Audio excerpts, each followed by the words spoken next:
Veja aí.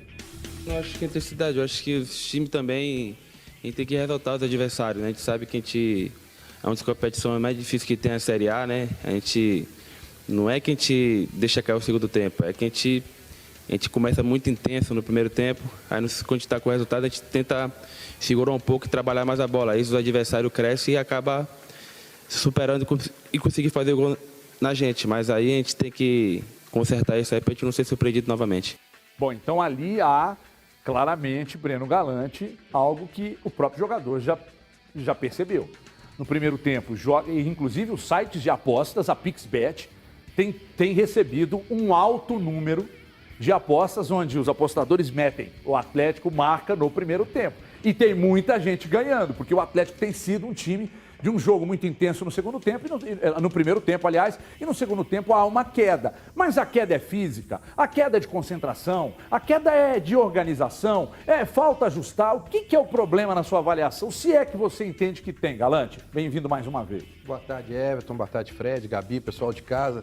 Ô Everton, eu queria até ir um pouquinho atrás da sua questão anterior, que eu acho assim, você questionando a situação do Turco, o Turco ele veio para o Atlético numa condição totalmente diferente da maioria dos treinadores quando assumem um clube, né? Porque ele veio assumir um clube que era campeão de quase tudo.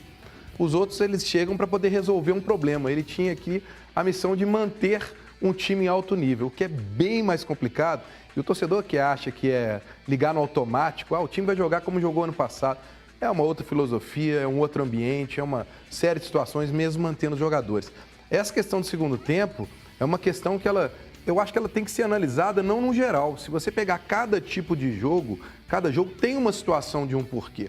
Você jogar contra o Atlético Paranaense num campo como é a Arena, você tem um desgaste no primeiro tempo para se entregar, para poder fazer uma marcação, você sai com o resultado. Claro que você vai sofrer uma pressão do Atlético Paranaense no segundo tempo. Aí quando você pega uma altitude como você pega do Independente, né? O Rodrigo Caetano confidenciou pra gente, né? No lançamento do livro do Hulk, que a estratégia do Independente é deixar o time adversário jogar no primeiro tempo, porque ele não sente tanta altitude. Quando ele cansa, vai para o intervalo, aí ele volta frio e aí sente mais altitude. O Atlético caiu. Curitiba fez o resultado, aí a maioria dos jogadores fica com a cabeça na Libertadores, né? Porque tem um jogo e aí tem que poupar um pouco, mas aí toma um empate. Quer dizer, o Goiás, aí eu acho que já foi um erro mais posicionamento na hora de você tomar um gol, na hora que você tem um pênalti. Cada um tem um detalhe. Mas é que tem umas coisas que acontecem no jogo, Galante, que a gente só traz para avaliação quando acontece, normalmente, contra. Quando é a favor, a gente desconsidera. Porque, como é que você desconsidera, por exemplo, uma possibilidade de expulsão de um jogador que é titular absoluto do Goiás, que foi lá e deu uma voadora, aliás, a turma do VAR, pelo amor de Deus, né? Uma atrocidade que daqui a pouco nós vamos falar e mostrar, porque tem que mostrar e falar mesmo e cobrar de quem representa a classe lá dentro da CBF. Mas, e aí eu estou falando assim, uma expulsão que seria a favor do Atlético contra o Goiás, mas se você desconsidera isso para analisar o jogo, você não pode desconsiderar, não, Porque o Goiás perdendo um jogador de beirada no início do jogo mudaria toda uma configuração do adversário. Não ia conseguir ter intensidade para marcar o Atlético o tempo todo. Não ia ter. Eu não acho que... Eu não estou aqui querendo dizer que o Atlético não cai no segundo tempo. Eu acho que cai de produção. Mas eu acho que existem vários fatores que têm que ser avaliados. Você não pode colocar só uma questão física, por exemplo. Você tem um baita preparador físico do Atlético que está aí desde o ano passado mostrando o trabalho dele. Não acho que é muito isso. Pode ser uma questão de atenção, dispersão, uma série de situações, mudança de posicionamento de alguns jogadores, pode ser, né? Então, enfim, mas isso está ocorrendo com o Atlético e não só o Keno falou, como o Guga ontem disse na coletiva, que os jogadores estão se cobrando e preocupados com isso, que eu acho que é o principal. Né? Mas aí que tá. Sabe o que eu acho errado, Galante, Gabi e Fred? É que essa trozoba vai só pro Turco, cara. Vai só pro Turco. É isso que eu estou tentando falar com os meus colegas que têm posicionamentos contrários ao que eu penso. É óbvio que eu vejo problemas no time do Turco, mas seria muita pretensão minha achar que o time dele precisa ser perfeito com 4 meses. Quantos meses de trabalho do Turco? 4 ou 3? Ele chegou 17 de janeiro, ele chegou. Janeiro, março, abril, vamos considerar só abril, né? Porque o maio está começando agora. Com 3 meses, eu queria que, mesmo com a base de time, ele me apresente o mesmo resultado que o Cuca apresentava no último quadrimestre do ano passado. Aí é sacanagem com o Turco. E outra coisa, a bola sobra quase dentro do gol pro Keno. O Keno manda a bola lá na lua, a culpa é do Turco.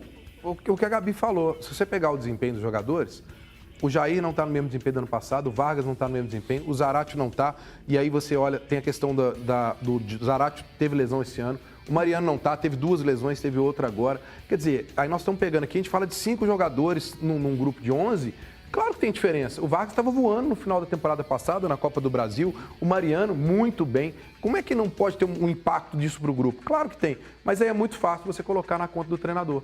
Porque ele chegou agora e assumiu agora. E se a gente pega o início de trabalho do Cuca no Atlético, Os também mesmos problemas. foram todos esses questionamentos, né? A torcida questionou o estilo de jogo, chegaram até a pedir a saída do Cuca no início do trabalho dele. Então, acho que é muito cedo também para se questionar o Turco nesse sentido, igual a gente está colocando, com queda de rendimento de jogadores, com lesões. A gente teve agora novamente uma lesão do Vargas, novamente uma lesão do Mariano. Então, acho que é muito cedo para a gente cobrar nesse sentido, e a gente tem que pensar que o Atlético está disputando 3 competições ao mesmo tempo. Está disputando Campeonato Brasileiro, Copa do Brasil e Libertadores. Então, essa queda de rendimento no segundo tempo, acho que passa por uma parte física, passa por uma parte psicológica também, de pensar nesse planejamento de jogos. Lembrando que neste ano a gente tem uma temporada mais curta por causa da Copa do Mundo. Então é uma sequência muito grande de jogos. Então acho que é muito cedo e o time do Atlético, apesar desses questionamentos, tem apresentado os resultados. Está aí no G4 do Campeonato Brasileiro, é o líder do grupo na Libertadores. Melhor aproveitamento dos 20 clubes brasileiros. E tem uma excelente vantagem na Copa do Brasil, um 3-0 sobre o Brasiliense. É porque a gente fala da questão dos jogadores também, Fred. A vida vai nos dando uma condição, você sabe que a gente deve ser de idades muito, muito próximas, de avaliar com muita cautela, com menos fígado e mais cabeça todas as situações. Então, quando eu vejo, quando eu trago discussões de assuntos que servem de críticas ao Turco e outrora ao Cuca, eu começo a tentar enxergar todo o horizonte. Claro. Né? Então eu vejo, jogadores que chegaram, que saíram e jogador que saiu e que voltou, que é o Alonso, aí ele chega, a contratação do Godin, que ainda não se estabilizou, e aí eu imagino que esteja passando por um processo de preparação física, então, mas também não é um garoto, você vai esperar que ele arranque atrás do Igor Paixão e que consiga chegar à frente, né? Então, quer dizer, vamos falar de posicionamento e não de velocidade de zagueiro, que tradicionalmente é mais lento.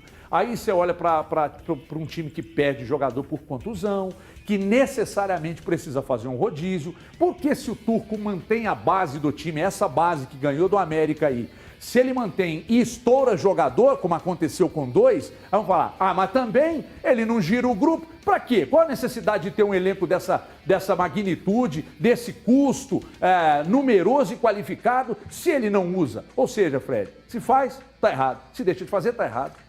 A vida de treinador tem muito disso aqui no Brasil, né? O que toma a medida sempre vai estar sendo criticado, sempre vai estar equivocado. E como a Gabi falou, gente, até para treinar é difícil. Você está tendo um jogo a cada 3, 4 dias. O Turco não tem sequência de trabalho de campo com os jogadores. Então, tudo isso tem que ser levado em consideração.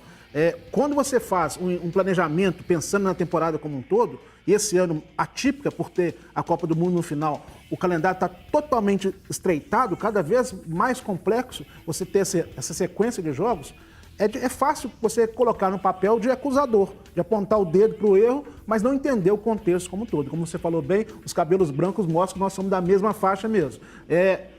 A gente já viu esse filme, a gente sabe que a precipitação, muitas vezes o Atlético já cometeu esse erro, outros clubes aqui de Minas também, de ir na onda e acabar interrompendo um trabalho antes da hora, um trabalho que poderia ser produtivo. Nós estamos vendo hoje no Brasil quais são os times que estão tendo melhor desempenho.